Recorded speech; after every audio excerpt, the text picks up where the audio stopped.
Good evening. Good evening बच्चे। पिछली बार क्या सिखाया था? चैट में गुड इवनिंग बोलनी है।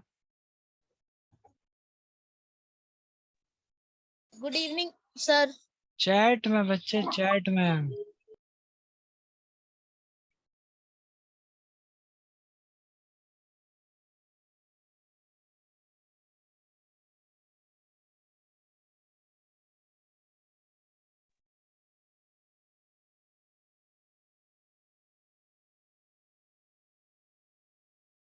Good evening Sakshi. Good evening sir. Harshita. जो लोग चैट में गुड इवनिंग करेंगे मैं उन्हीं को गुड इवनिंग करूंगा। बस वही बच्चे हैं जो बात मानते हैं मेरी। गुड इवनिंग रिया, हर्षित, तनेश। गुड इवनिंग हर्षित, आकांक्षा।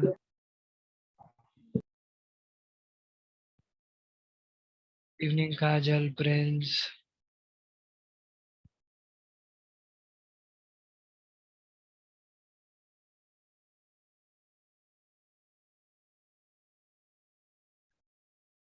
तो बच्चों, अभी हमारा तीसरा महीना चल रहा है काउंसलिंग वर्कशॉप्स का। तो आपको क्या पता चलता है? चैट में लिख के बताइएगा मुझे कि काउंसलिंग वर्कशॉप से आपने अभी तक क्या क्या चीजें सीखी हैं। आपको कुछ फायदा हो रहा है, कुछ नया सीख रहे हो आप, या कुछ नहीं सीख रहे हो? Good evening sir. बताओ बच्चों चैट में लिख के कि गुड सभी को। Evening sir. बच्चे चैट में गुड इवनिंग बोलना है। पिछली बार सिखाया था, सब भूल जाते हो आप लोग।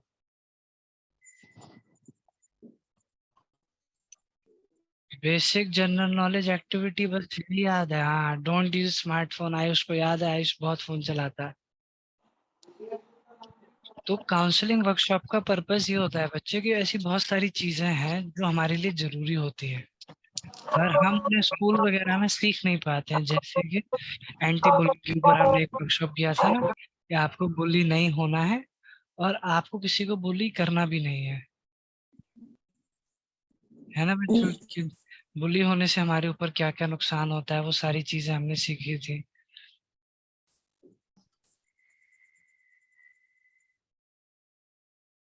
फिर उसके बाद हमने क्या सीखा था? Use and miss use of technology. Phone के क्या फायदे हैं? अगर पढ़ने के लिए आप फोन यूज करते हो तो क्या फायदे हैं, और अगर फोन ज्यादा यूज करते हो गेमिंग एमिंग के लिए तो नुकसान क्या है आपकी आंखों के ऊपर और बाकी सारी चीजों के ऊपर। और एक्सेप्टिंग नो। मतलब हमें किसी को नहीं बोलना है, किसी से नहीं सुनना है, तो हमें उस चीज का बुरा ना लगे। हमने ये तीन चीजें अभी तक की हैं, और आज हम सीखने जा रहे हैं उसी श्रृंखला में एक चीज। जैसे अभी आज हम करेंगे स्टडी स्किल्स। तो मैं यहीं से शुरू करता हूँ। सभी को दिख रही है मेरी स्क्रीन? सब चैट बोलेंगे जो भी। पहले तो सारे बच्चे एक बार कंफर्म कर दिए सभी को मेरी आवाज आ रही है अच्छे से चैट बॉक्स में। Yes yes yes yes yes. बढ़िया।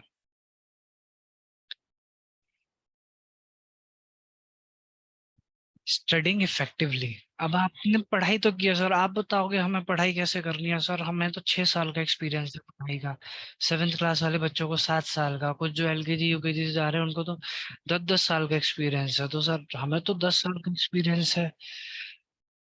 तो अच्छी बात है, आप लोग को पढ़ाई तो आती है, लेकिन अभी ये देखो आपको कितने और पढ़ाई करनी है, कम से कम 10-12 साल और पढ़ाई करनी है ना।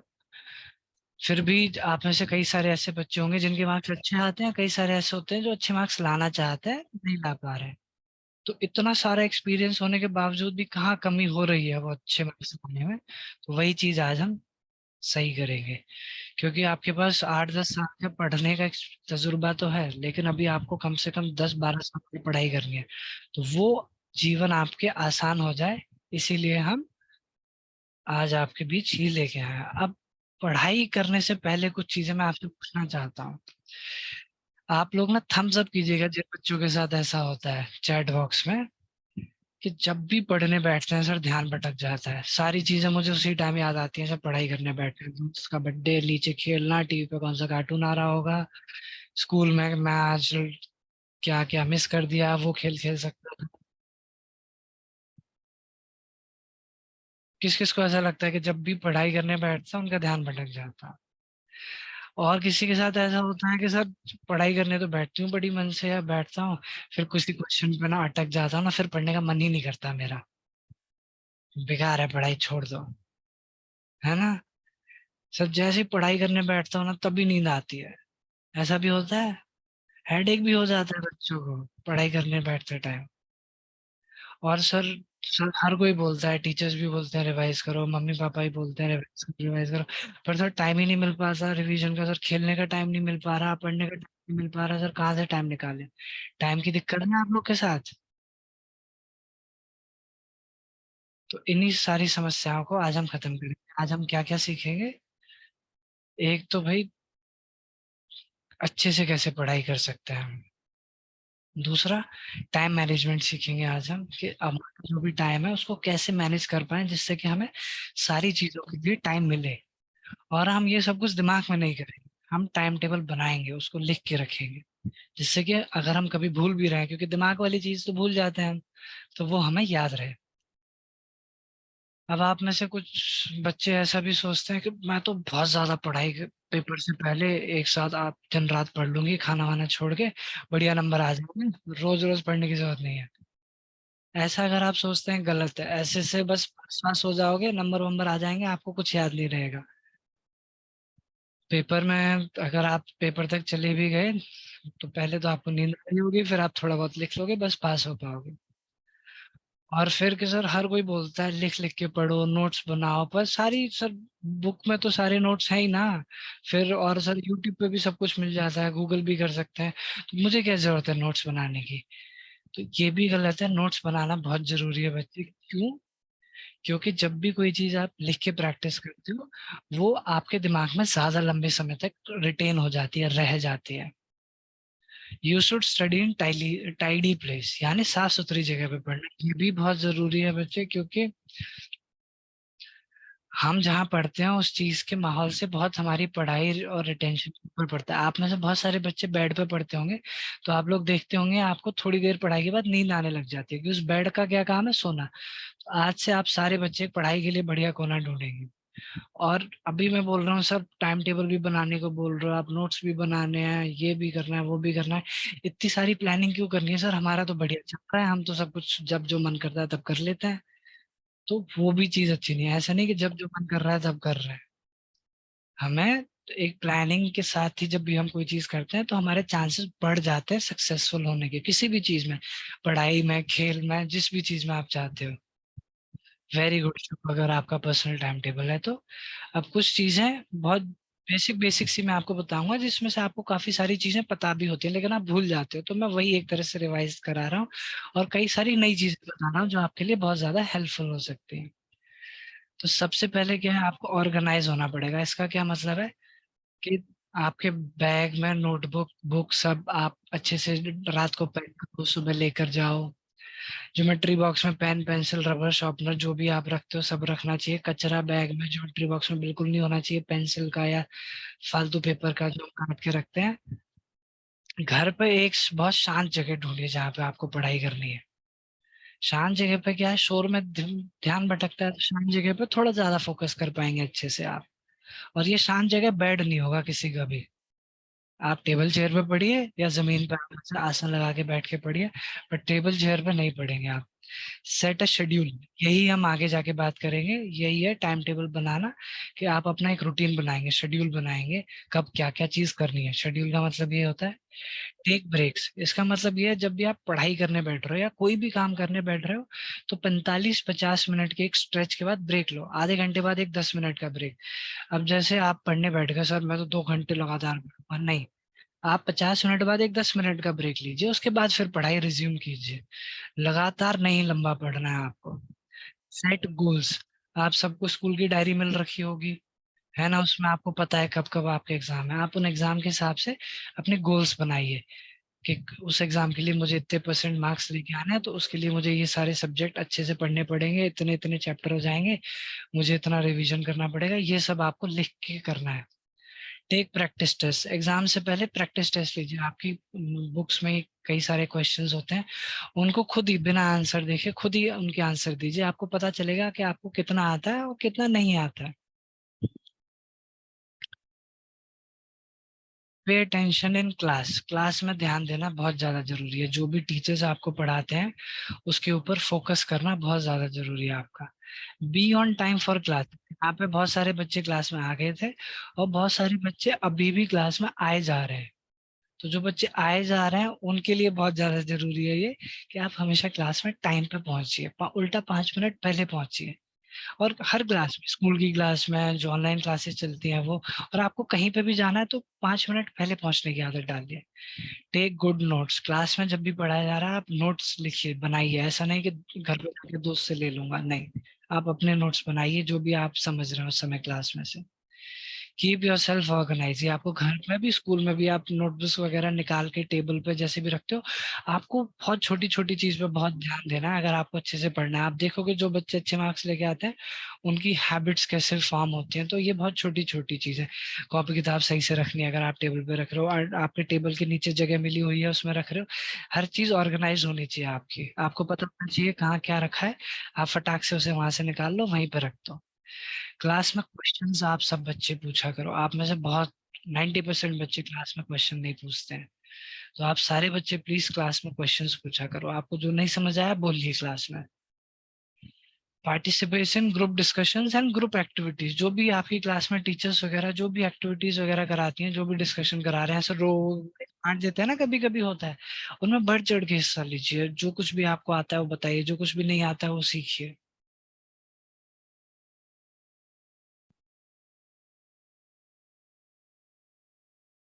अब जब हम पढ़ाई कर रहे होते हैं तो वही चीजें जो मैंने आपको बताई वही बेसिक बेसिक सी चीजें हैं। आप कभी भी लंबे समय के लिए पढ़ने मत बैठिए एक साथ, बीच बीच में ब्रेक लेना बहुत ज्यादा जरूरी होता है आपके। जब भी पढ़ाई करने बैठो थोड़ा सा पानी पी लो। ज्यादा पी लोगे तो फिर सु सु सु सु जाते रहोगे। थोड़ा सा पानी पी लो जिससे आप हाइड्रेटेड रहोगे, एनर्जी रहेगी। नींद वींद नहीं आएगी आपको बिल्कुल। कुछ बच्चे जो बोलते हैं ना कि पढ़ते नींद आने लग जाती है। आप जब भी पढ़ने बैठ रहे हो, break task down into smaller manageable ones. तो ऐसा नहीं कि आज 4 घंटे पढ़ूंगा। आप प्लान कैसे करोगे? आधा घंटा साइंस, आधा घंटा एसएसटी, आधा घंटा मैथ्स, आधा घंटा इंग्लिश, आधा घंटा हिंदी। अब उसको भी आप छोटा छोटा बना लो। साइंस में क्या करना है आपको? चैप्टर नंबर 3, या उसके भी 2 टॉपिक ही करने हैं, जिस हिसाब से आपको करना है। एकदम जब छोटी यूनिट में आप पहुंच जाओगे तो आपको डर नहीं लगेगा। आप ये सोचोगे कि मेरे को तो इतनी सारी पढ़ाई करनी है, तो फिर ऐसा हम पैनिक कर जाते हैं कि इतना कैसे पढ़ पाऊंगा, ये तो बहुत ज्यादा है। तो फिर पहले ही पढ़ाई का जो हमारा मूड बना होता है वो खत्म हो जाता है। तो इसीलिए जब भी कोई ज्यादा बड़ी चीज दिखे पढ़ाई की, अब आपके हाफ ईयरली एग्जाम आने वाले होंगे, उसमें 6 6 7 7 चैप्टर आएंगे, तो ये बैठो कि आज एक चैप्टर करूंगा, कल एक चैप्टर, परसों एक चैप्टर, उसके बाद एक चैप्टर, तो कोई दिक्कत नहीं होगी आपको पढ़ाई में। और जो भी आप पढ़ते हो स्कूल में, जो भी पढ़ के आते हो, उसको जब भी रिवाइज करते हो तो अपने वर्ड्स में एक समरी बनाई उसकी, जिसको देख के अगर आप वो समरी पढ़ लेते हो तो आपको पूरी चीज याद आ जानी चाहिए जो भी उस चैप्टर में थी। क्योंकि ये आप ही बना सकते हो, कोई और नहीं बना सकता आपके लिए, क्योंकि हर किसी का पढ़ने और समझने का तरीका अलग होता है। और जब भी आप पढ़ने बैठते हो तो एक वो लेके चले, टारगेट। अभी मैं पढ़ने बैठ रहा हूँ 8:30 बजे, 9 बजे तक मैं ये पेज नंबर 35 तक या यूनिट नंबर 3 तक खत्म कर दूंगा। तो जब आप ऐसा टास्क लेके चलते हो तो आपके लिए आसान होता है कि आपको कितना पढ़ना है, तो उसको आप जल्दी से हासिल कर लेते हो।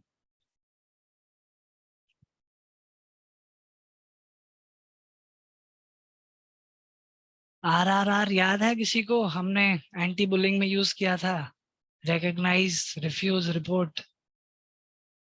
हम उसी RRR को फिर से वापस आ गया सेकंड पार्ट हमारे पास, रिमेम्बर रिवाइज रिट्रीव। याद रहेगा आप सभी बच्चों को? RRR का फुल फॉर्म है रिमेम्बर रिवाइज रिट्रीव। रिमेम्बर का मतलब याद करना, रिवाइज का मतलब उस चीज को फिर से दोबारा दोहराना, रिट्रीव का मतलब उसको याद करना जब पेपर वेपर का टाइम आ रहा है या मम्मी पापा पूछ रहे हैं तब। तो अब हम इन्हीं की कुछ टेक्निक सीखेंगे कि हम कैसे अच्छे से याद कर पाए, कैसे अच्छे से रिवाइज कर पाए, और कैसे अच्छे से जो भी हमने दिमाग में स्टोर किया है उसको वापस से बाहर निकाल पाए। तो आप सबको ये स्मार्ट कुकी बनना है आपसे। तो हम रिमेम्बर वाला चीज शुरू करते हैं। एक बहुत बढ़िया फिजिक्स के साइंटिस्ट थे, आप बच्चे जब आगे जाओगे तो इनके बारे में पढ़ोगे, रिचर्ड फिनमैन करके। इनके ऊपर अभी एक पिक्चर भी आ रही है, ओपनहाइमर करके। तो इन्होंने क्या बताया था कि जब भी आप कोई चीज पढ़ो, आपने याद कर लिया कोई भी एक कॉन्सेप्ट या कोई भी एक चैप्टर, अब आप वो किसी को समझाओ, अपने से बड़े या छोटे को। अगर कोई नहीं है आपके पास तो आप वही चीज मिरर में समझाओ किसी को।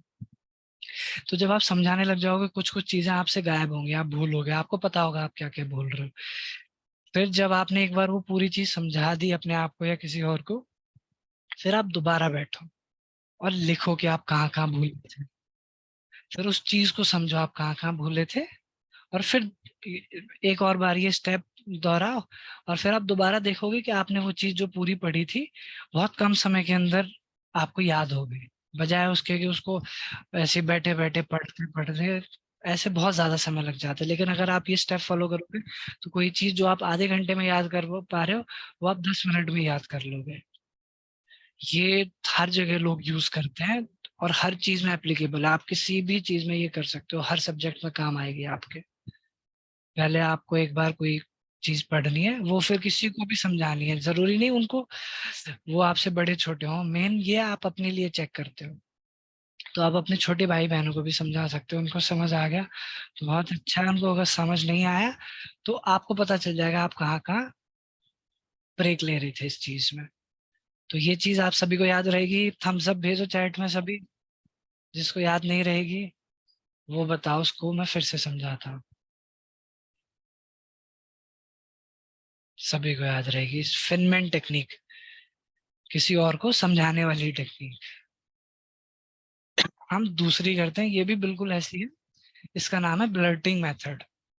नाम से मतलब नहीं रखेंगे हम, काम से मतलब रखेंगे। उसमें हम जो बोल बोल के कर रहे थे, इसमें हम वही चीज लिख लिख के करेंगे। अब आपने कोई चीज पढ़ ली, आप अब आपको उसको दोबारा रिवाइज रिवाइज करने की जरूरत नहीं है। तुरंत चेक कीजिए, आपने कहीं से भी वो नॉलेज गेन की, फटाफट लिखने लग जाइए। आपको कितना आता है फटाफट आंसर की तरह लिखने लग जाइए, जो भी उस चीज के बारे में आपको पता है। जैसे ही लिखने लग जाओगे आपको पता चल जाएगा कहाँ कहाँ आप नहीं लिख पा रहे हो, कहाँ कहाँ दिक्कत आ रही है। फिर जैसे ही आपने वो पूरा कॉन्सेप्ट खत्म कर दिया, टॉपिक खत्म कर दिया, फिर से जाओ किताब में देखो कहाँ कहाँ आपको दिक्कत आ रही थी। और इतना करने के बाद एक बार फिर से उस चीज को पूरा सा रिवाइज करके फिर से लिखो, और आपका कॉन्सेप्ट क्लियर। ये आप जितनी ज्यादा चीजों के लिए कर लोगे, उतनी चीजें आपके दिमाग में हमेशा के लिए फिक्स हो जाएंगी। तो एक बार हम बोल के कर सकते हो, और अगर बोल के नहीं हो पा रहा तो हम लिख के कर सकते हैं। दूसरी चीज है हमारी कलर कोडेड नोट्स। आप सब लोग को स्कूल में मेरे ख्याल से मार्कर्स वगैरह अलाउड होंगे। अगर किसी के स्कूल में नहीं है तो आप पेंसिल से अंडरलाइन कर सकते हो। तो जब भी आप कोई चीज लिख रहे हो या कहीं देख रहे हो, किताब में भी देख रहे हो या आप अपने नोट्स बनाए, तो आप उनको हाईलाइट कर सकते हो, अंडरलाइन कर सकते हो, कलर से कोड कर सकते हो। जैसे भी कीवर्ड्स, जिन चीजों से आपको वो चीजें याद रहती हैं। जैसे कभी कभी ऐसा होता होगा ना कि आपने आपसे मम्मी पापा सवाल पूछ रहे हैं, आप जवाब देते देते बीच में अटक गए, फिर बोलते बस बस एक वर्ड बता दो फिर पूरा आंसर दे दूंगा या दे दूंगी। करते हैं ना आप लोग ऐसा। तो वो आपके लिए कीवर्ड, आप उसे अंडरलाइन कर लो, हाईलाइट कर लो। तो ऐसे ही आप अपने नोट्स भी बना सकते हो। आप लोग ब्लैक और ब्लू पेन यूज करते होंगे ना, आप में से बहुत सारे बच्चे। तो आप ऐसे ही बड़े ऑर्गेनाइज वे में, इसमें कुछ चीजें दी हुई है कि जो सबसे ज्यादा जरूरी चीज है आप उन्हें रेड कलर से हाईलाइट कर सकते हो। पर स्कूल में रेड अलाउ नहीं होता, तो आप ऑरेंज यूज कर सकते हो या येलो यूज कर सकते हो, जो जानकारी आपके लिए जरूरी है। और आप अपने हिसाब से ये चीजें कर सकते हो। जैसे जो आपका फेवरेट कलर हो, उस फेवरेट कलर से आप वो चीजें हाईलाइट करो जो आपके लिए सबसे ज्यादा जरूरी है। जो आपका सेकंड फेवरेट कलर हो, उससे वो चीजें हाईलाइट करो जो बीच बीच की थोड़ी जरूरी है। और ऐसा नहीं कि हाईलाइट के चक्कर में पूरी किताब ही रंग दी। सिर्फ जरूरी जरूरी चीजें आपको हाईलाइट करनी है, क्योंकि उनको देखते ही आपको पूरा कॉन्सेप्ट समझ आ जाना चाहिए। जैसे वो आप एक वर्ड या एक लाइन देखोगे, आपको सारी चीज उसके आगे पीछे क्या कॉन्सेप्ट था, मैम ने कब समझाया था, घर पे पापा ने कब समझाया था, इसका पूरा क्या मतलब, वो सब याद आ जाना चाहिए आपको एकदम से। तो आप ये टेक्निक भी चीजों को याद करने के लिए यूज कर सकते हो। अब हम रिवाइज करने के लिए पढ़ेंगे। इसमें एक ही टेक्निक है जिसको हम दो तरीके से पढ़ेंगे। एक तो है स्पेस्ड प्रैक्टिस। स्पेस का मतलब आपको पता है ना, जगह। तो जब भी आप कोई चीज पढ़ लेते हो, तो अब ऐसा नहीं कि आज ही पढ़ लिया, आप उसी को पूरा टाइम उसी को पढ़ते रहेंगे पढ़ते रहेंगे पढ़ते रहेंगे, तो नहीं आएगी वो चीज दिमाग में। आपको थोड़ा टाइम देने के साथ पड़ेगी। जो चीज आपने आज पढ़ी उसे कल देखो, परसों देखो, एक हफ्ते बाद देखो। तो आप क्या कर रहे हो, आप टाइम दे रहे हो, यानी स्पेस दे रहे हो। तो उससे होगा क्या, एक तो वो चीज आप हर बार फ्रेश नजरिए से पढ़ पाओगे, फ्रेश पर्सपेक्टिव से, तो आपको बहुत बेहतर अंडरस्टैंडिंग आएगी उस चीज की। दूसरा ये है कि उस चीज में जो भी आपको दिक्कत आ रही होगी समझने में, तो कुछ टाइम का आप जब गैप दे देते हो, तो आप वो आसानी से, हो सकता है अगले दिन समझ लो। कभी कभी मेंटल ब्लॉकेज हो जाती है हमें, एक ही चीज के ऊपर अगर हम अटके पड़े रहते हैं, हमें नहीं समझ में आती है। इसी चीज को अगर हम टाइम दे के पढ़ सकते हैं, पर अगर हमें नहीं समझ में आ रहा हम कैसे टाइम दें, कितना टाइम दें, तो इसके लिए एक फॉर्मूला है।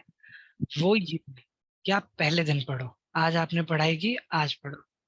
आप उसे फिर 24 घंटे के अंदर यानी दूसरे दिन भी पढ़ो, ठीक है। फिर आप उसे एक हफ्ते बाद पढ़ो, फिर 15 दिन बाद पढ़ो। तो इसको 1 to 7 टेक्निक बोलते हैं। इस तरीके से आप याद रख सकते हो उसे। तो आपको कोई चीज आज पढ़नी है, कल पढ़नी है, एक हफ्ते बाद पढ़नी है, 15 दिन बाद पढ़नी है। 1 to 7, 1 to का मतलब ये है first day, second day, seventh day. 15th इसमें लिखा नहीं है क्योंकि लंबा हो जाता, फिर वो आपको याद करने में दिक्कत होती है। तो आप ऐसे भी कोई चीज रिवाइज कर सकते हो बहुत बेहतर तरीके के दिमाग में। अगर आपने वो 15वें दिन पढ़ ली जाके, इसका मतलब ये नहीं है कि आपको बीच में भी पढ़ते ही रहनी है, वो आपको 4 बार पढ़नी है, first day, second day, seventh day और 15th डे। आपके दिमाग में वो हमेशा हमेशा के लिए पक्की हो जाएगी, आप कभी नहीं भूलोगे। रिट्रीव, जब पेपर में बैठे होते हैं तब सबसे ज्यादा टेंशन होती है कि भाई अब जो जो पढ़ा था वो सब याद नहीं आ रहा, सर भूल गए, क्वेश्चन ये पढ़ा तो था, ये कहाँ कहाँ था इसका आंसर, ऐसा होता है ना। तो अब उसी की टेक्निक्स है। प्रैक्टिस टेस्ट आपको ये तो करने ही करने हैं। जब भी पेपर आता है, बुक्स में है, उसके अलावा कहीं और से अगर आपको मिल जाता है, करो। ब्रेन डंप ये भी वैसा ही है, ब्लर्टिंग मेथड की तरह, कि आप, अब आपका पेपर है, आपके 6 चैप्टर आ रहे हैं, तो 6 चैप्टर में से आपको जितना भी कुछ भी आता है ना, सब कुछ लिख डालो ऑर्गेनाइज वे में। तो आपको पता चल जाएगा कितनी कितनी चीज नहीं आती। आप एक टॉपिक देखो, उस टॉपिक के बारे में क्या क्या आता है लिखते चले जाओ फटाफट फटाफट। तो एक इस तरह से आपके सारे चैप्टर कवर हो जाएंगे, और आपको पता चल जाएगा कौन सा टॉपिक आपको 100% आता है, कौन सा 80%, कौन सा 60% और कौन सा बिल्कुल नहीं आता। लोकाई मेथड के बारे में मैंने कुछ इसमें नहीं लिखा, पर लोकाई मेथड का मतलब होता है कि हम जिस चीज के लिए तैयारी कर रहे हैं, उसी सेटिंग में बैठ के अगर काम करेंगे, तो हमें ज्यादा जल्दी चीजें याद आती हैं। इसका साफ सीधा मतलब ये है कि आपका पेपर है सुबह 10 बजे से 1 बजे तक स्कूल में, तो आप जो प्रैक्टिस टेस्ट घर पे भी दे रहे हो ना, पेपर से पहले छुट्टी होती है आप सभी की, तो जो घर पे भी प्रैक्टिस टेस्ट दे रहे हो आप, वो 10 बजे से 1 बजे के बीच में बैठ के दो, लगातार दो, बिना किसी डिस्टरबेंस के। जैसे हम स्कूल में जब देते हैं 2 घंटे का पेपर, 10 से 12 या 3 घंटे का, तो हम कुछ नहीं करने, एक बार शायद वॉशरूम जाते होंगे, थोड़ा सा पानी पीते हैं, और बिल्कुल डिस्ट्रैक्ट नहीं होते हैं यहाँ वहाँ। तो अगर आप घर पे भी ये चीज फॉलो कर पाते हो किसी तरीके से, कि आप बिल्कुल डिस्ट्रैक्ट नहीं हो रहे हो, 2 घंटे बैठ के पूरा पेपर दे रहे हो, तो जब आप पेपर वाली सेटिंग में बैठे होगे ना, तो आपको सारी चीजें फटाफट फटाफट याद आने लग जाती हैं। तो आप ये चीज भी एक फॉलो कर सकते हैं। अब ये भी कभी कभी डर लगता है ना कि सर इतने सारे टॉपिक है, सबका ही पेपर हो जाता है, बीच में छुट्टियां भी नहीं दे रहे, कैसे होगा। उसके लिए एक्स्ट्रा टेक्निक्स, पोमोदोरो टेक्निक। पोमोदोरो का मतलब होता है टमाटर, इटालियन है टेक्निक है ये। अब इसको आप देख सकते हो, तो आपको बहुत आसानी से समझ में आ जाएगा। पहले कोई भी एक चीज सोच लो कि भाई मुझे ये चीज करनी है, फिर टाइमर लगाओ 25 मिनट का। 25 मिनट तक अब आप कुछ नहीं करोगे, आप वॉशरूम नहीं जाओगे, आप पानी नहीं पियोगे, आप इधर उधर आंख नहीं करोगे, आप मतलब पूरी तरह से कट ऑफ हो जाओगे, आपका पूरा 100% फोकस होगा उस चीज को करने पे। 25 मिनट के बाद फिर आप एक 5 मिनट का ब्रेक लोगे, और 5 मिनट के ब्रेक के बाद आप फिर से 25 मिनट के लिए कुछ पढ़ोगे दूसरी चीज। आप ये अपने 4 सब्जेक्ट्स के लिए कर सकते हो, फिर 5 मिनट का ब्रेक लोगे। पर ये जो 25 मिनट का टाइम है, इसमें कुछ भी नहीं करना है आपको, वो सबसे ज्यादा अर्जेंट काम यही है अभी, उससे अर्जेंट कुछ नहीं हो सकता आपके लिए। और ऐसा आपको 4 बार करना है, 25 मिनट, 5 मिनट का ब्रेक, 25 मिनट, फिर 5 मिनट का ब्रेक। तो टोटल 2 घंटे की है ये पोमोडोरो टेक्निक। अगर आप ये फॉलो कर पाते हो 100% फोकस के साथ, तो ये समझ लीजिए आप कोई भी चीज बहुत ही आसानी से समझ सकते हैं। आपका फोकस बहुत ज्यादा डेवलप हो जाएगा। आप किसी भी चीज पर बहुत जल्दी कंसंट्रेट करने लग जाओ, क्योंकि अभी आप पढ़ने बैठते हो तो क्या होता है, 15-20 मिनट तो फोकस करने में ही लग जाते हैं, यहाँ वहाँ ध्यान ही जाता रहता है, इधर उधर भटकता रहता है, तमाम दुनिया की चीजें आती रहती है ना दिमाग में। लेकिन अगर आपने ये चीज फॉलो कर ली कुछ समय के लिए, तो एक आपकी हैबिट बन जाएगी फोकस करने की बहुत जल्दी किसी भी चीज पे। तो जैसे ही आप पढ़ने बैठा करोगे तुरंत फोकस बन गया, तो आप बहुत कम समय में बहुत ज्यादा पढ़ाई कर लिया करोगे। 1% प्रिंसिपल, ये बहुत ही आसान सी चीज है जो आपको सुनने में बड़ी अच्छी लगेगी, पर इसको करना बड़ा मुश्किल है। इसमें कुछ नहीं करना होता, आपको डेली बस 1% अपनी चीज इंप्रूव करनी होती है। अब इसका मैथ में यहाँ कुछ कुछ चीजें करके दिखाई गई हैं। इसका मतलब बस यही है कि अगर आप डेली कोई भी चीज थोड़ा सा बढ़ाते हो, तो आप पूरे साल में लगभग 40, कितना 38% इम्प्रूव कर जाओगे। अगर आप डेली जितना भी पढ़ाई कर रहे हो उससे 1% ज्यादा पढ़ोगे। अब आप जैसे ये मैथ आपको करना पड़ेगा। आप अगर 1 घंटा पढ़ रहे हो, तो आपको 1 घंटा 60 मिनट्स होता है, 60 मिनट्स का 1% कितना होगा, ये मैथ आपको करना पड़ेगा। 60 मिनट्स का 1% कितना होगा, बताओ बच्चों। 0.6 मिनट्स। 0.6 मिनट्स कितना हुआ, 30 सेकेंड्स।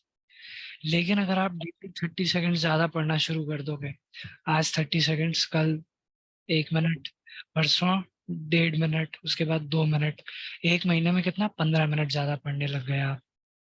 6 महीने में कितना, कितना 1.5 घंटा ज्यादा पढ़ने लग गए आप। लेकिन आपने चेंज कितना किया, सिर्फ 30 सेकेंड्स का चेंज, लेकिन आप वो डेली कर रहे हो। तो जो बच्चे कंसिस्टेंसी ला पाते हैं उनके अंदर, जब वो साल के एंड तक अगर देखेंगे, आपको पता भी नहीं होगा 30 सेकेंड्स कितनी होती है। 30 सेकेंड्स, मुझे ये स्लाइड खोले हुए 1 मिनट से ज्यादा हो गया। तो 30 सेकेंड्स के अंदर इतनी ज्यादा पावर है कि साल के एंड तक आप 1.5 घंटे, पूरे साल के अंदर 3 घंटा ज्यादा पढ़ने लग जाओगे जितना भी पढ़ रहे हो उससे, सिर्फ 1% की पावर की वजह से। पर इसकी मेन, इसका पर्पज ये है कि डेली अगर आप करोगे, तो कोई चीज अगर आप डेली नहीं कर पाओगे, तो आपको उतने अच्छे रिजल्ट नहीं मिल पाते। जैसे कोई बच्चा है जो डेली पढ़ रहा है 2 घंटे, है ना, और एक बच्चा है जो पेपर से पहले 10 घंटे पढ़ रहा है, तो ज्यादा नंबर किसके आएंगे। जितने बच्चे ये बोलते हैं कि जो डेली 2 घंटे पढ़ रहा है उसके ज्यादा नंबर आएंगे, थम्स अप भेजो चैट। है ना, जो डेली पढ़ रहा है, तो जो कंसिस्टेंसी है वो आपको लानी पड़ेगी। और यही अब आपकी लाइफ है, क्योंकि 10-12 साल तो और पढ़ाई करनी है आपको। तो अब हम उस चीज पे आते हैं कि रूटीन रूटीन आप कैसे बनाएं। तो उससे पहले थोड़ा सा रिवीजन, क्योंकि मैंने आपको रिवीजन करना भी सिखाया है। तो हमने रिमेम्बर में क्या क्या सीखा था, फेनमैन टेक्निक। जो भी आपने सीखा है उसको किसी और को समझाना है। ब्लर्डिंग मेथड, जो भी आपने अभी सीखा है लिखना है फटाफट तुरंत, फिर देखना है उसमें क्या क्या कमी रह गई, उसको रिवाइज करके आगे फिर से एक बार प्रैक्टिस करके कंप्लीट करना है। कलर कोडेड नोट, अपने फेवरेट कलर से, सबसे इंपॉर्टेंट चीज, सेकंड फेवरेट कलर से बाकी चीजें बस, लेकिन पूरी किताब नहीं रंगनी है।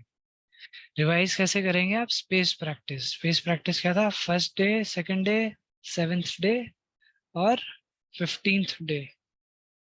फिर रिट्रीव कैसे करेंगे, प्रैक्टिस टेस्ट देंगे आप लोग। ब्रेन डंप करेंगे, जो भी आपको उस चीज के बारे में याद है वो सब लिखते चले जाएंगे, जितने मर्जी पेज भरने पड़ जाए आपको।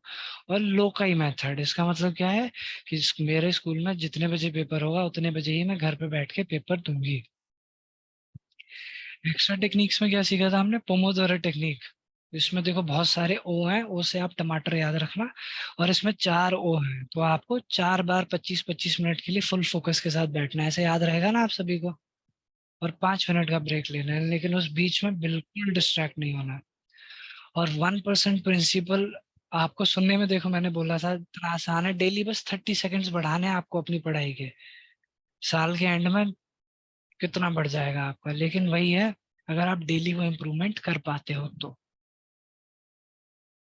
अब हम आ जाते हैं टाइम मैनेजमेंट के ऊपर। टाइम मैनेजमेंट क्यों जरूरी है? क्योंकि यही हमारी मेन, आप में से आधे बच्चे तो इसी चीज के लिए बैठे होंगे कि सर टाइम मैनेजमेंट बता दो ना, कैसे करें। कुछ भी नहीं कर पाते सर, फोन चलाने का ही टाइम नहीं मिलता दिन भर में। पर फोन चलाने के लिए टाइम मैनेजमेंट नहीं है। सबसे पहले तो आपको पूरे महीने का एक टाइम टेबल बनाना है आपका। ये इसके एंड तक मैं आपको बता के जाऊंगा कैसे बनाना है वो। आप अगले मंडे से 31 जुलाई तक का टाइम टेबल बनाएंगे। आलस बिल्कुल त्याग देना है। जैसे मैं अभी कुछ बच्चों को देख रहा हूँ वर्कशॉप लेट के ले रहे हैं, बिल्कुल आलस। आप सुबह उठ गए हो तो अब आप रात को ही सोओगे, आपके पास 8 घंटे हैं, आप 8 घंटे सोना है आपको, और उसी 8 घंटे सोना है। उसके बाद दिन में बिल्कुल आलस नहीं, पढ़ाई करनी है आपको।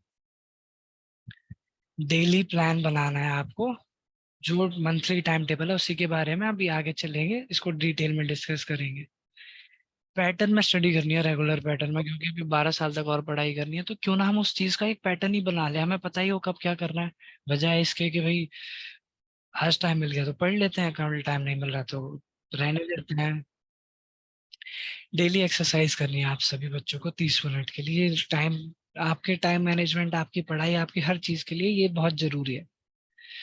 टाइम मैनेजमेंट में हम अपने खेल कूद मस्ती मजाक के लिए भी टाइम डाल रहे हैं। ऐसा ही नहीं कि सिर्फ पढ़ाई पढ़ाई पढ़ाई पढ़ाई यही जीवन नहीं है, बाकी सारी चीजें भी जरूरी है। अब टाइम टेबल भी बना लिया, डेली प्लान भी बना लिया, सब चल रहा है, लेकिन सर फॉलो ही नहीं हो पा रहा। मैंने तो उसमें लिखे थे 4 घंटे पढ़ाई की, मैं तो 2.5 घंटे ही पढ़ पा रही हूँ। तो टेंशन बिल्कुल नहीं लेनी है। अगले महीने हम फिर से 2.5 घंटे का टाइम टेबल बनाएंगे। लेकिन अगर आपने जो लिखा था और आप उसे अचीव कर पा रहे हो, मतलब आपने मेहनत की है, तो अपने आप को इनाम देना भी तो जरूरी है। ऐसा नहीं कि सिर्फ मेहनत करे जा रहे हो, मेहनत करे जा रहे हो।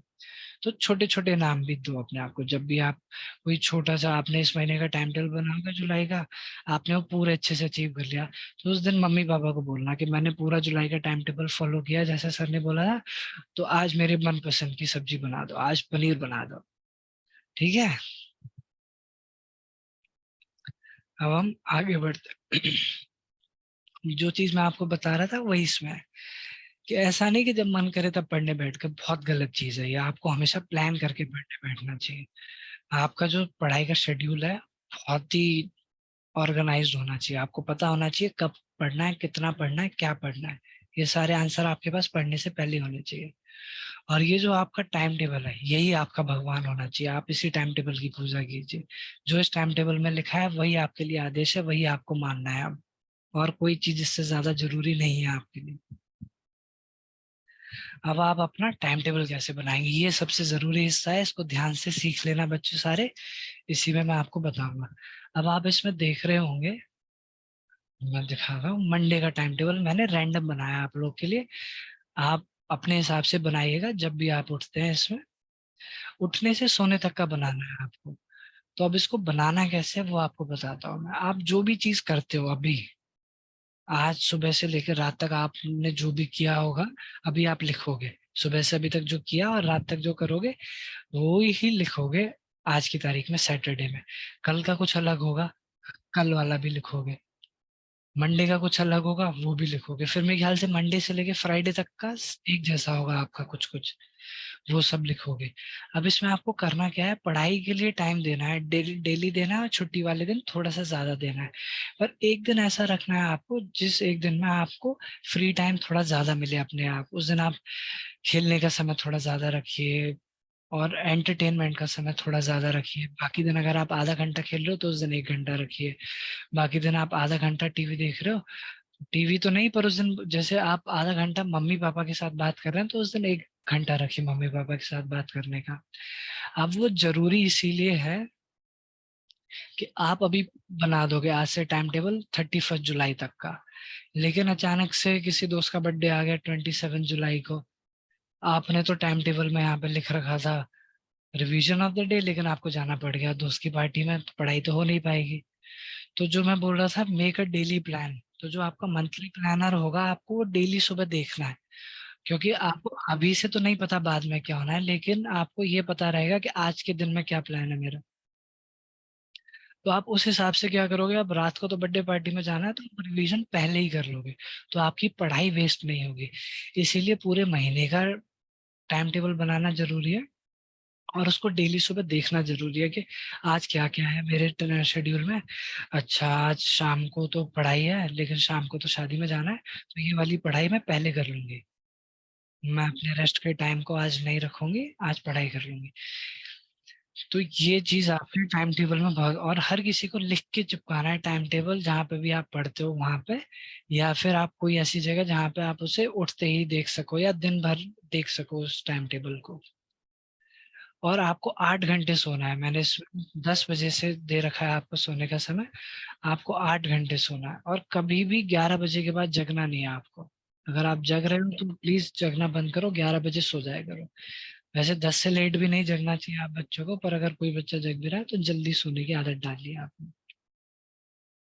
ठीक है बच्चे, तो ऐसे आपको आप हर महीने का टाइम टेबल बनाएंगे महीने की शुरुआत में, फिर उसमें देखेंगे आप कहाँ टाइम वेस्ट कर रहे हो, उस टाइम को कैसे यूटिलाइज कर सकते हो, कैसे। अब इसमें आप देखेंगे फोन चलाने में टाइम जा रहा है, टीवी देखने में टाइम जा रहा है, आप उसको पढ़ाई में यूटिलाइज कर सकते हैं अपने सब्जेक्ट की।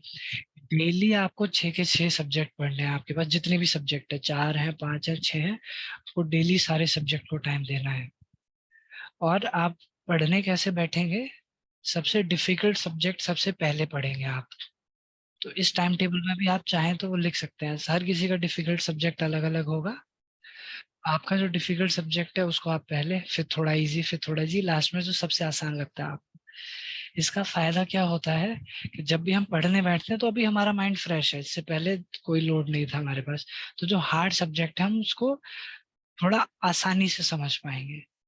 और फिर उसके बाद कम हार्ड, लास्ट में जो इजीएस्ट सब्जेक्ट है, अब हमारे दिमाग में 3 4 सब्जेक्ट की बहुत सारी इंफॉर्मेशन आ गई है, तो हम इजीएस्ट सब्जेक्ट को पढ़ लेंगे। अगर हम इसका उल्टा करेंगे, सबसे पहले इजी, तो आपको सारा समझ आ जाएगा एकदम पूरा का पूरा। लेकिन होगा क्या, लास्ट में जब हार्ड सब्जेक्ट तक आप पहुंचोगे, तब तक या तो नींद आने लग जाएगी, या उस सब्जेक्ट देख के आपका सर चकराने लग जाएगा, या कि छोड़ो ना सर, 4 सब्जेक्ट तो पढ़ ही लिया ना, ये तो मेरे को समझ भी नहीं आता, इसको रहने देते हैं, वो वाला एटीट्यूड आ जाता है। तो जब भी पढ़ाई करने बैठो, सबसे डिफिकल्ट सब्जेक्ट सबसे पहले, फिर easy easy easy easy easy. सभी बच्चों को समझ आ गया कि टाइम टेबल कैसे बनाना है, और सब्जेक्ट का अरेंजमेंट कैसे रखना है। थम्स अप करो चैट में, जिसको नहीं समझ में आया बोलो।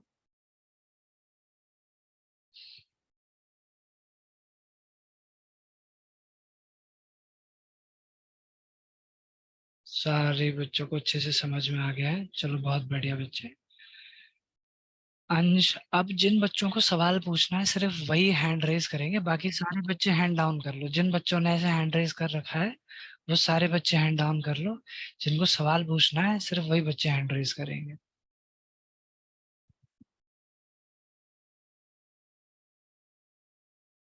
काफी बच्चों ने, चंचल कोई सवाल पूछना है आपको बच्चे, अनम्यूट करके पूछो।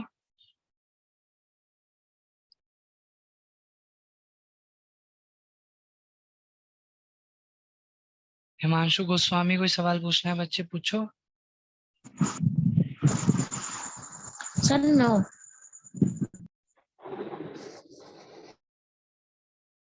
हिमांशु को भी नहीं पूछना, सबने हैंड रेज कर रखे हैं, पूछ क्यों नहीं रहे फिर आप लोग, तानी बच्चे, तानी यादव कोई सवाल पूछना है आपको।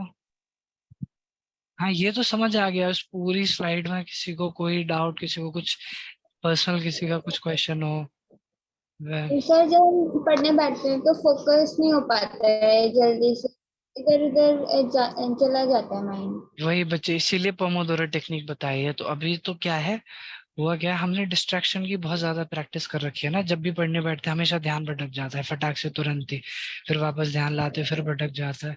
तो आप पोमोडोरो टेक्निक फॉलो करोगे तो कुछ समय में, थोड़ा टाइम लगेगा, 21 डेज, तो फिर बहुत बढ़िया फोकस आने लग जाएगा बच्चे। और सर जब हम टाइम टेबल बनाते हैं तो पेरेंट्स बोलते हैं कि नहीं टाइम कम दिया है पढ़ाई को, या मतलब कुछ ऐसा कि तुम्हें लर्न करके ऐसे नहीं ऐसे पढ़ना है, तो खुद मतलब कहते हैं कि ऐसे नहीं ऐसे पढ़ना है, तो बच्चे वो पेरेंट्स के साथ, प्रॉब्लम आती है कि हम मतलब। तो एक काम करो, आप जो अभी जुलाई का टाइम टेबल बनाओगे, आप सभी बच्चे पेरेंट्स के साथ बैठ के बनाओ, वो उसमें उनके जो भी इनपुट्स हैं वो डालो, फिर उसको फॉलो करने की कोशिश करो, उसमें पता चलेगा आप कितना फॉलो कर पा रहे हो या नहीं कर पा रहे। तो जुलाई के एंड में फिर पेरेंट्स के साथ आप डिस्कस करना कि इसमें से इतनी चीजें तो मैं फॉलो कर पा रही हूँ, इतनी फॉलो नहीं कर पा रही हूँ। तो ये जो फॉलो नहीं कर पा रही हूँ, इनमें से हम जैसे आप उसमें से 70% चीजें निकाल के एक रखिए, तो अगले महीने फिर अब पेरेंट्स ने 4 चीजें बताई तो उनमें से 3 निकाल दीजिए, एक रखनी है। वो फिर हम अगले महीने फिर ट्राई करेंगे कि हम उसे फॉलो कर पाते हैं या नहीं। तो ये जो टाइम टेबल अभी आप बनाना सीख रहे हो बच्चे, ये फाइनल टाइम टेबल नहीं है, ये अभी हैबिट बिल्डिंग के लिए है। आप अगर ये 1 साल टाइम टेबल बनाना अच्छे से सीख गए, तो 9th क्लास से आपकी पढ़ाई बहुत अच्छे से होने लग जाएगी। क्योंकि असली पढ़ाई तो अभी आनी बाकी है, आप बहुत छोटी छोटी क्लासेस में, इतनी सीरियस स्टडीज नहीं है अभी। लेकिन अगर आपने ये एक हैबिट बिल्ड कर ली हर महीने टाइम टेबल बनाने की, तो आगे की स्टडीज आपकी बहुत आसान हो जाएंगी। तो अभी ये हमारा एक एक्सपेरिमेंट चल रहा है जिसमें कि हम अपने आप को ही ऑब्जर्व करेंगे, हम कितना चीज कितने पोटेंशियल तक अचीव कर पाते हैं, क्या नहीं कर पाते हैं, क्या डिफिकल्टी आ रही है, क्या एरियाज ऑफ इम्प्रूवमेंट है। वो सब आपको पता चला करेगा हर महीने के बाद, हर हफ्ते के बाद। वही हमें अगले टाइम टेबल में इम्प्लीमेंट करना है फिर। इसीलिए मैंने आपको बोला हर महीने टाइम टेबल बनाना है। सैटरडे संडे दोनों दिन खाली नहीं रखना है, सिर्फ एक दिन खाली रखना है। और वो भी इसीलिए मैंने आपको बताया है क्योंकि अभी आप क्या करोगे, सब 5 दिन में ना जो भी आप टाइम टेबल बनाओगे वो सारी चीजें अचीव नहीं कर पाओगे अभी शुरू शुरू में। तो बहुत सारा बैकलॉग बन जाएगा, तो लोड पड़ जाता है सर पे, टेंशन होने लग जाती है। तो इसीलिए जो खाली दिन होगा उसमें आप खाली नहीं रहोगे, पर जो पिछले 5 दिन का बैकलॉग है आपका, वो आप उसमें कवर करोगे खाली वाले दिन में। हिमांशु को मैं अनम्यूट करता हूँ। हिमांशु है क्वेश्चन, आराध्या भी क्वेश्चन। आराध्या, हिमांशु आप लोग, आराध्या सवाल पूछो अपना बेटा अनम्यूट करके। सर जब हम ब्रेक लेते हैं तो फिर उसके बाद मन नहीं करता पढ़ने का, कि ब्रेक ले चलो, लिया अब फिर थोड़ी बहुत देर बाद नहीं पढ़े। बहुत बढ़िया सवाल पूछा है आराध्या ने, बाकी सब बच्चों के लिए भी। तो जब भी आप पढ़ाई के स्ट्रेच में बैठ रहे हो, 1 घंटा 2 घंटा या 3 घंटा पोमोडोरो में बैठ रहे हो, तो आप 5 मिनट का ब्रेक लोगे। अगर आप लगातार 40-45 मिनट भी पढ़ाई कर रहे हो, तो आप 10-15 मिनट का ब्रेक ले सकते हो। उसके बाद फिर से पढ़ाई करने आना है। तो ये जो ब्रेक होगा, इस ब्रेक में आपको क्या करना है, आप इस ब्रेक में पानी पी सकते हो, आप इस ब्रेक में वॉशरूम यूज कर सकते हो, फ्रेश होके आ सकते हो, हाथ मुंह धो सकते हो। इस ब्रेक में आपको क्या नहीं करना है, फोन नहीं चलाना है, वो हल्ला जाके नहीं करना है, टीवी नहीं देखनी है। इस ब्रेक में आपको पढ़ाई के इर्द गिर्द ही रहना है। आप अपनी टेबल चेयर जहाँ पढ़ने बैठे हो वो ऑर्गेनाइज कर सकते हो, बैग वैग पैक कर सकते हो। क्योंकि पढ़ाई से जितना दूर आप चले जाओगे उस ब्रेक में, उतना ही डिस्ट्रैक्ट हो गए, अब पढ़ने में वापस मन नहीं आएगा। तो बेस्ट ये है, सबसे पहले ब्रेक में आप कोशिश करो कि जो आपकी table chair copy books bag geometry box है वही अरेंज कर लें, आप 5 मिनट फिर से पढ़ने बैठ जाएं। दूसरा जो ब्रेक है, आप उसमें हाथ मुंह धो के आ जाएं, थोड़ा बहुत पानी पी के आ जाएं, वो कर लें। तीसरा ब्रेक जो लेने वाले हो, आप उसमें थोड़ा बहुत मंच कर लो, कुछ स्नैक वगैरह खा के आ जाओ, फटाफट फटाफट 5 मिनट में जो खा सकते हो। ज्यादा खा लोगे नींद आने लग जाएगी। और ऐसा कोई भी काम कि अब आपको टीवी देखनी है, आप भाई बहन के साथ खेलना है या किसी से फोन पे बात करनी है, ये सारा काम करोगे आप जब आपका पूरा स्ट्रेस 2 घंटे या 3 घंटे का जितने का भी आप लेके बैठे हो, जब वो खत्म हो जाएगा उसके बाद ही आपको कोई वैसा काम करना है जिसमें कि आप ज्यादा डिस्ट्रैक्ट हो जाओ। और किसी को शुभ बेटा सवाल पूछना है कि नहीं? अरे, चैट बॉक्स में बच्चों ने बहुत क्वेश्चन पूछ दिए। गौरी का सवाल है, लगातार पढ़ती रहती हूँ फिर ब्रेक लेने का मन नहीं करता है। तो गौरी बेटा आप उसमें क्या करो, सब्जेक्ट चेंज कर लिया करो और पढ़ते रहा करो लगातार, कोई प्रॉब्लम नहीं है। पर 2-3 घंटे बाद तो ब्रेक ले लिया करो बॉडी के लिए। अनुष्का का क्वेश्चन है, अनुष्का बेटा पूछो क्वेश्चन अपने आप को अनम्यूट करके। Good evening sir. हाँ बच्चे पूछो। सर मतलब मैं पूछना चाहती थी कि जैसे कि आपने बताया कि हर सब्जेक्ट को हाफ एन आवर देना है, बट पेरेंट्स कहते हैं कि हर सब्जेक्ट को 1 आवर दो, जिससे कि पूरी बुक हो जाए, मतलब पूरी कॉपीज हो जाए। तो हम अब देखो बच्चे, रोज सारे सब्जेक्ट्स कैसे कर पाए? हाँ यही मैंने बोला था, अब आधे घंटे से भी पॉसिबल नहीं होगा, 1 घंटे से तो बिल्कुल ही पॉसिबल नहीं होगा। तो अभी शुरुआत के लिए इसीलिए टाइम टेबल बनवा रहा हूँ। आप देखो आप कितना टाइम दे पा रहे हो एक दिन में, वो जरूरी है ना। इससे आपको पता चलेगा। बहुत बढ़िया क्वेश्चन था ये। मैंने बोल दिया आधा घंटा, पर अगर आप आधा घंटा भी पढ़ोगे, आपके पास 5 सब्जेक्ट है, तो आपको 3 घंटे चाहिए पढ़ने के लिए। तो 3 घंटे तो निकाल सकते हो आप पढ़ाई के लिए। लेकिन अगर पेरेंट्स बोल रहे हैं 1 घंटा, वो थोड़ा मुश्किल हो जाएगा। छुट्टी वाले दिन तो निकाल सकते हो, पर बाकी दिन निकालना मुश्किल रहेगा। तो इसीलिए आधे घंटे से शुरुआत करो। आधा घंटा फॉलो नहीं हो पा रहा, तो अगस्त के महीने में 20 मिनट पे जाओ, 25 मिनट पे जाओ, वो फॉलो कर पाओगे। तो ऐसे ये वही मैं कह रहा था ना कि अपने साथ एक्सपेरिमेंट करोगे तो आपको पता चलेगा। तो आधे घंटे से शुरुआत करो। कर पा रहे हो तो 35 मिनट्स करना, 40 मिनट्स करना। और किसी का कोई सवाल?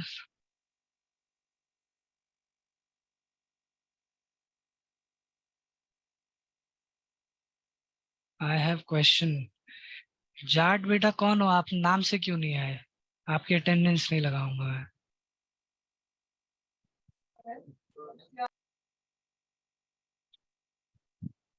स्कूल में बहुत ज्यादा होमवर्क मिल जाए और हम टाइम टेबल के हिसाब से कंप्लीट नहीं कर पा रहे। ये यही सब प्लान करना है बच्चे। ये सब जब आप टाइम टेबल बनाने बैठोगे ना, तो आपको ये चीजें समझ में आने लग जाएगी। उसमें थोड़ा सा बहुत जो आपका रेस्ट टाइम है ना, फिर उस दिन आप वो यूटिलाइज करोगे, रेस्ट नहीं किया करोगे।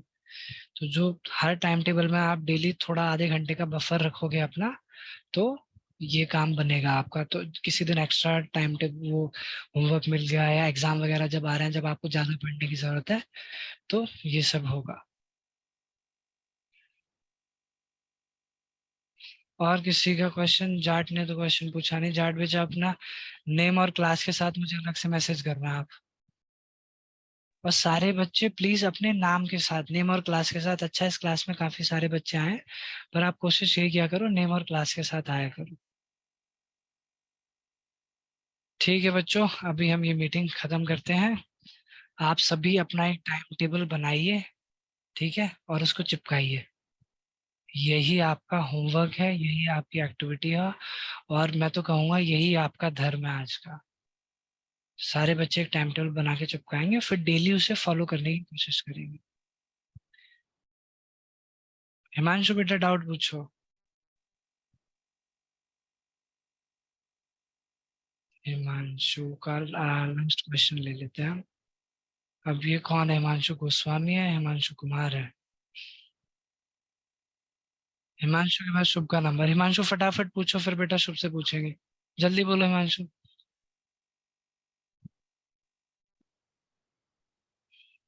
हिमांशु नहीं बोल रहे हैं। अब हम शुभ से पूछेंगे। शुभ बेटा जल्दी पूछो अपना क्वेश्चन, जो भी डाउट है।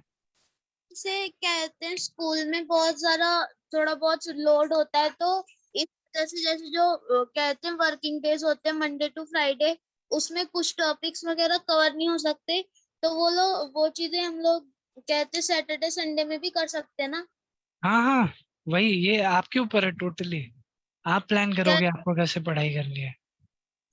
वर्किंग डेज में सर टाइम ज्यादा नहीं मिल पाता इस हाँ, तो वजह से। वर्किंग डेज में आप 1 घंटा पढ़ाई का रखिए। सैटरडे संडे को आप सुबह शाम भी 2-2 घंटे भी कर सकते हैं, 4 घंटे भी पढ़ सकते हैं। इसीलिए हर दिन का एक अलग टाइम टेबल बनेगा। और किसी दिन आपने संडे को तो प्लान कर लिया 4 घंटे पढ़ेंगे, ओके सर। लेकिन क्या हो गया, उसी दिन संडे को आपको कहीं जाना पड़ गया, तो आपका पूरा टारगेट हिल जाएगा। तो फिर वो सारी प्लानिंग आपको वीकडे में करनी पड़ेगी, डेली एक्स्ट्रा आधा आधा घंटा बढ़ा के। Okay sir. हम्म। सर जब आप कहते हैं वो पीपीटी बता देते हैं, उसमें आपने बोला था कि कहते हैं एक बंदा है जो डेली बाय डेली पढ़ता है, और एक है जो एग्जाम से पहले पढ़ता है। वो मेरे को समझ में आ गया था, उसके बाद मेरा लीव हो गया था एक बार।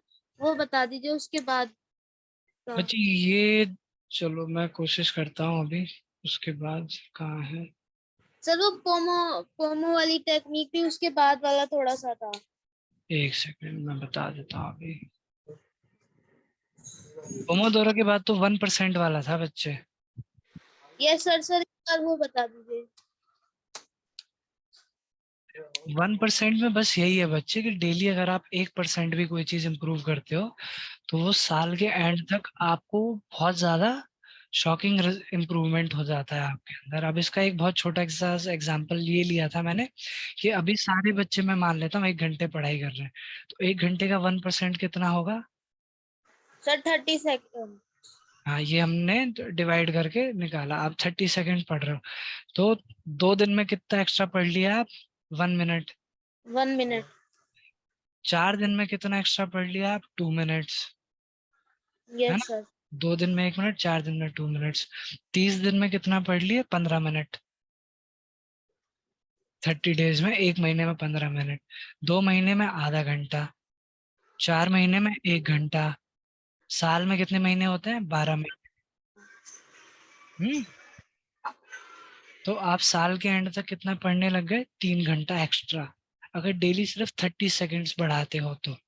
ये था 1% का। ये बहुत ही आसानी से पॉसिबल है, हमें मुश्किल लग रहा है अभी, लेकिन अगर हम कंसिस्टेंट हो पाते हैं 365 डेज तक, कोई भी अगर इतनी कंसिस्टेंसी दिखा पाता है, 95% लोग नहीं दिखा पाते हैं, 5% लोग दिखा पाएंगे। अब लेकिन अगर आप वो बच्चे बन सकते हो तो फिर आपके लिए बहुत इजी हो जाएगा कोई भी चीज, क्योंकि यस सर। 3 घंटा एक्स्ट्रा निकल आया आपके पास सिर्फ एक छोटा सा प्रिंसिपल फॉलो करके। ठीक है बच्चे, अब ये मीटिंग खत्म करते हैं। बहुत सारे बच्चों के सवाल नहीं ले पाया हूँ मैं, किसी को अगर डाउट हो तो अलग से भी फोन करके पूछ सकते हैं मुझसे। चलो ठीक है बच्चों, good night, thank you. Sir आपका नंबर दे दो। सारे बच्चे टाइम टेबल बनाइएगा। Hello sir. हाँ जी, मेरा नंबर सर ग्रुप्स में है, ग्रुप्स में आप जाइएगा, लास्ट में 1 2 3 है, मेरा नंबर वही है, उपेंद्र नाम है मेरा, यू करके लिखा होगा उसमें। ठीक है जी, ओके चलो सर। गुड नाइट, सारे बच्चे टाइम टेबल बनाइएगा।